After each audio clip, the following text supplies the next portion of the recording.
Assalamualaikum warahmatullahi wabarakatuh. Bismillahirrahmanirrahim. Alhamdulillahirrabbilalamin. Wassalatu wassalamu ala asrofil anbiya'i wal mursalin wa ala alihi wa sahbihi ajma'in amma ba'du. Rabbi shrah li sadri wa yassir li amri wahlul 'uqdatam min lisani yafqahu qawli. Apa kabar anak-anak Miss yang di rumah? Masih tetap semangat?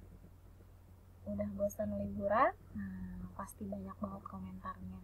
Tapi yang jelas, walaupun kalian di rumah, walaupun kalian hanya berdiam diri di rumah, atau dalam bahasa kaliannya adalah menjadi kaum rebahan katanya, harus tetap semangat dan melakukan hal-hal yang produktif. Apalagi ini sudah mau mendekati Ramadan, kebiasaan yang dibikin oleh sekolah atau habituasi yang diberikan oleh sekolah, silahkan kalian jalankan dengan sebaik-baiknya agar nanti saat Ramadan kalian bisa menjadi pribadi yang lebih siap menghadapi Ramadan. Dan juga kita sama-sama berdoa semoga pandemi ini bisa segera berakhir, jadi kalian bisa kembali masuk sekolah, bisa kembali bertemu dengan teman-teman kalian, bertemu dengan miss dan mister sekalian, dan kalian bisa belajar kembali bertatap muka dengan para guru-guru kalian. Terima kasih untuk ayah dan bunda, mamah dan papa yang sudah senantiasa mendampingi anak-anak soleh dan solehahnya di rumah. Semoga bisa semakin mempererat batin dan ikatan antara mamah dan anak. Oke, untuk kali ini Miss Ika akan memberikan materi. Yang jelas materinya materi IPS ya, bukan matematika karena Miss Ika bukan Miss Tami atau Miss Yanti. Jadi materi IPS kali ini adalah sesuai dengan yang sudah kita pelajari di pekan lalu. Kita masuk ke dalam bab sejarah, berarti kalian akan mempelajari tentang masa lalu Indonesia, masa lalu perjuangan rakyat Indonesia, apa yang terjadi di zaman dahulu. Seperti itu. Nah, kemarin kita sudah bahas tentang kedatangan bangsa-bangsa asing di Indonesia.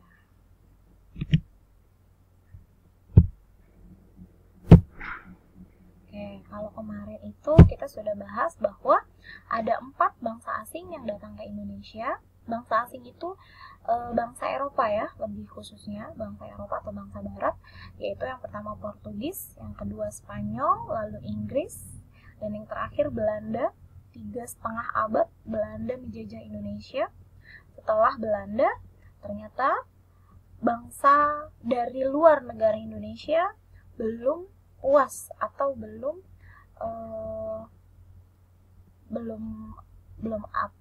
puas untuk datang ke Indonesia. Maksudnya adalah ingin tetap menguasai Indonesia. Tujuan utamanya adalah ingin meraup rempah-rempah terbaik yang ada di Indonesia.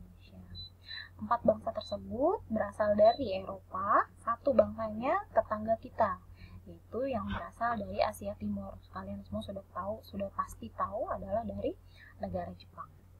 Nah, yang pertama kita bahas adalah kedatangan bangsa Portugis. Oke, sebelumnya tapi apa sih sebenarnya tujuan pembelajaran kita untuk mempelajari tentang ngapain bangsa Eropa, bangsa Barat datang ke Indonesia terus kita harus tahu? Yang pertama sudah pasti, karena ini pelajarannya adalah pelajaran sejarah, kita tidak boleh melupakan sejarah. Apa yang terjadi di Indonesia pada masa itu kita harus tahu, kita harus paham, agar nantinya kita tahu seluk-beluk perjuangan rakyat pahlawan Indonesia pada masa itu. Maka tujuannya adalah agar kita tahu datangnya bangsa Portugis dan Spanyol ke Indonesia tuh kapan, di mana, sama siapa yang memimpin. Yang kedua, mengetahui awal dan akhir, kapan datangnya, kapan juga berakhirnya. Itu yang mau kita pelajari. Dan yang ketiga, setelah adanya bangsa Portugis dan Spanyol datang ke Indonesia, apa yang terjadi di Indonesia? Kita lanjut ke pembahasan yang pertama. Bangsa asing pertama yang menduduki atau datang ke Indonesia adalah bangsa Portugis. Kedatangan bangsa Portugis ke Indonesia. Sebenarnya Portugis datang ke Indonesia itu dibuka atau diawali oleh Bartolomeus Dias atau B. Dias. Bertujuannya pertamanya adalah untuk ke India. Jadi, kemarin kita sudah bahas bahwa bangsa imperialisme kuno itu mempunyai semboyan 3G, glory, gospel, gold. Yang berarti adalah kejayaan, keemasan, dan kemenangan. Jadi mereka menjelajahi samudra yang ada di dunia ini. Tujuannya adalah ingin menguasai negara-negara yang ada di dunia. Lebih tepatnya bukan hanya menguasai, tapi juga berdakwah menurut versi mereka, yaitu menyebarkan agama Kristiani. Nah, penjelajahan tersebut dimulai oleh si Dias kelas 8 bedong ya. Di Bartolomeus Dias ini tujuannya sudah pasti adalah 3G tadi. Tapi ternyata para bangsa Eropa itu mencari rempah-rempah terbaik dimanapun adanya. Nah, kalian semua sudah paham bahwa rempah-rempah terbaik itu tidak berada di bangsa Eropa atau di benua Eropa, tapi adanya di Asia. Karena memang rempah-rempah yang ada di Asia itu tumbuh dengan baik dan berkembang dengan baik.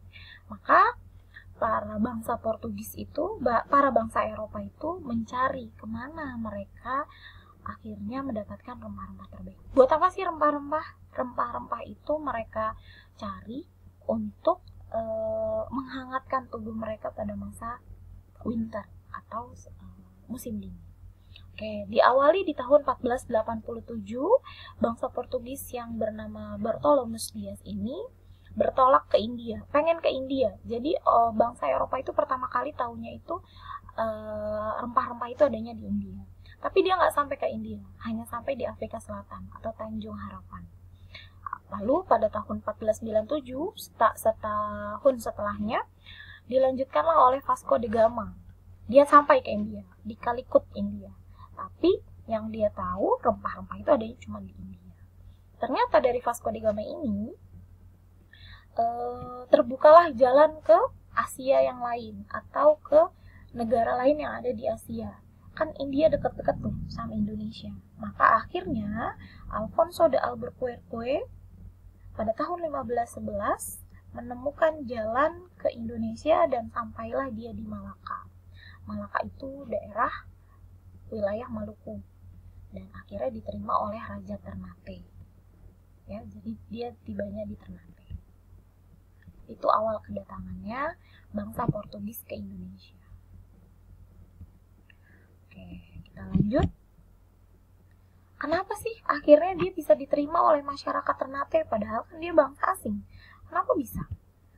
Nah, ternyata bangsa Portugis itu punya tujuan awalnya memang hanya untuk berdagang rempah-rempah. Jadi, masyarakat Ternate pada masa itu merasa untung tentang adanya atau dengan adanya kedatangan bangsa Portugis pada masa itu. Karena berarti mereka bisa menjadi langganan perdagangan rempah-rempah Ternate. Wah, dari bangsa asing nih. Berarti keuntungannya bisa 2 kali lipat. Lebih banyak daripada dia harus berdagang dengan wilayah lokal. Itu yang pertama. Yang kedua, ternyata Ternate pada masa itu sedang punya masalah sama wilayah lain yang berada di Malaka, yaitu Tidore. Maka dia ingin berharap bahwa bangsa asing ini kan sudah punya pengalaman lebih baik, sudah punya armada kapal lebih bagus, bahkan bangsa asing itu sudah punya senjata-senjata terbaik. Maka mereka berharap, masyarakat Ternate berharap pada masa itu adalah bangsa Portugis bisa membantu Ternate dalam menghadapi musuh. Itu dua alasan kenapa akhirnya masyarakat Ternate menerima bangsa Portugis di Indonesia, khususnya di Malaka. Oke. Tapi ternyata datangnya bangsa Portugis ke Indonesia itu nggak lama, karena ternyata sejarahnya begini. Jadi pada tahun 1521 bangsa Portugis sama Raja Ternate ini kan berbicara ya. Mereka bilang bahwa bagaimana caranya agar Ternate ini bisa menguasai daerah Malaka, wilayah Malaka. Jadi bisa mendirikan kerajaan Ternate tanpa harus ada kerajaan dari kerajaan lain. Maka Portugis akhirnya membantu Ternate. Pada masa itu Ternate sama Tidore sedang mengalami perang wilayah atau perang kerajaan. Maka pada tahun 1521 Portugis mendirikan Benteng Sao Paulo namanya. Benteng Sao Paulo ini didirikan oleh bangsa Portugis guna melindungi Ternate dari serangan musuh. Makin baik dong Raja Ternate terhadap bangsa Portugis. Kenapa? Karena mau membantu. Nah, akhirnya karena sudah dibantuin dalam serangan musuh tersebut, si Portugis mendapatkan hak dari Raja Ternate untuk menguasai rempah-rempah. Makin enak dong ya. Udah menguasai rempah-rempah, otomatis berarti menguasai wilayah yang ada di Ternate pada masa itu. Dari hal itulah akhirnya bangsa Portugis mulai tidak tahu diri atau bersikap sewenang-wenang, berpikir bahwa bangsa Portugis pada masa itu merupakan bangsa yang menguasai wilayah Ternate. Gak terima akhirnya. Masyarakat Ternate merasa bahwa kok tiba-tiba seperti ini. Nah, akhirnya hubungan Ternate semakin tidak baik dengan Portugis. Ditandai dengan dibunuhnya Sultan Khairat atau Raja Ternate oleh bangsa Portugis. Maka rakyat Ternate melawan bangsa Portugis pada masa itu. Lalu akhirnya terusirlah bangsa Portugis dari Ternate. Itu Portugis. Kita lanjut ke kedatangan bangsa Spanyol ke Indonesia. Punya punya kesamaan yang sama. Maksudnya waktunya berdekatan dan punya hubungan pada masa itu. Spanyol datang ke Indonesia tiba tahun 1521. Sama, tibanya di wilayah Maluku. Tapi Spanyol itu berlayar dari Filipina, singgahnya di pelabuhan Tidore. Nah, sama bertujuannya menguasai rempah-rempah. Itu awal kedatangannya. Yang terjadi ternyata Tidore sama Ternate kan sedang tidak baik hubungannya. Nah, Spanyol tahu kalau Portugis itu beraliansi dengan Ternate, maka Spanyol berpihaklah kepada Tidore. Jadi Portugis bersama dengan Ternate, Spanyol bersama dengan Tidore. Nah, dari sinilah akhirnya menimbulkan persaingan. Bukan hanya persaingan dagang, juga peperangan antara Ternate dengan Tidore dan Portugis dengan Spanyol. Tapi dengan segala kecanggihannya ternyata Portugis lebih unggul daripada Spanyol. Dari situlah akhirnya Spanyol tidak bisa berkutik di Maluku. Karena persaingan dagang itu, Portugis akhirnya membuat kesepakatan yang dinamakan Perjanjian Saragossa pada tahun 1529. Apa isinya? Isinya Portugis menguasai daerah perdagangan di Maluku sampai Tanjung Harapan. Spanyol hanya boleh menguasai perdagangan di Filipina. Dari perjanjian inilah akhirnya Spanyol tersisih dari perdagangan Maluku dan akhirnya menyingkir ke Filipina di tahun 1534. Itu menjadi akhir ditandainya Spanyol ada di Indonesia. Dari situlah Spanyol berakhir, Portugis terus berlanjut. Nanti ceritanya akan dihubungkan dengan kedatangan bangsa Inggris ke Indonesia. Tapi kita cukupkan dulu untuk saat ini. Dua negara yang sudah kita bahas yaitu adalah bangsa Portugis dengan bangsa Spanyol. Kita lanjutkan di pertemuan selanjutnya. Jangan lupa dibaca terlebih dahulu, nanti kita akan kembali bercerita. Sekian dari Miss Ika mohon maaf bila memang ada salah kata dari pembelajaran ini. Semoga pembelajaran ini bisa kita terima dengan baik dan kalian bisa mendapatkan kebermanfaatan dari video ini. Terima kasih. Wassalamualaikum warahmatullahi wabarakatuh.